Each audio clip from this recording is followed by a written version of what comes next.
আমাদের প্রিয় শিক্ষক শিক্ষিকা মন্ডলীকে জানাই আমার সালাম, আন্তরিক শুভেচ্ছা। আপনাদের ছেলে মেয়েদের কথা ভেবে যে আপনারা এখানে এসেছেন তার জন্য আপনাদেরকে অসংখ্য ধন্যবাদ।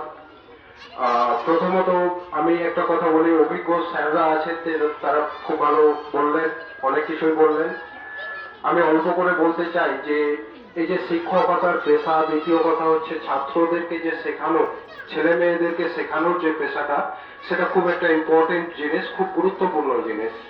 আমরা জানি যে এপিজে আব্দুল কালাম তিনি ভারতের একজন সফল রাষ্ট্রপতি ছিলেন এবং মিসাইল ম্যান অফ ইন্ডিয়া বলা হয় তাকে।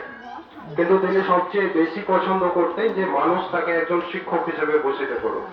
তিনি বলেন, teaching is a very noble profession that shapes the character, caliber and individual.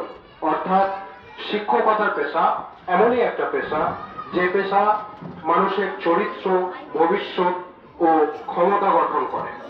আমরা অনুমান করতে পারি, আমরা বিষয়টা হচ্ছে কোনো শিশু তার পিতামাতার হাত ধরেই পৃথিবীতে আসে, কিন্তু এই বৈচিত্র্যময় পৃথিবীকে জানতে ও বুঝতে পারে শিক্ষকদের কাছ থেকে।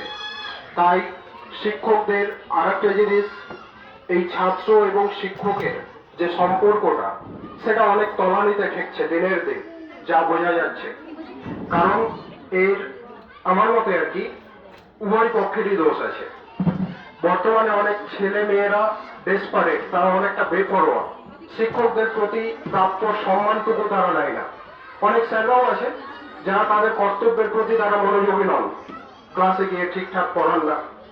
তো আমাদের সবকেই সজাগ হতে হবে, তাহলে সমাজে শিক্ষার সঠিক প্রসার ঘটবে, হ্যাঁ, সমাজ সুন্দর হবে, শিক্ষিত হবে।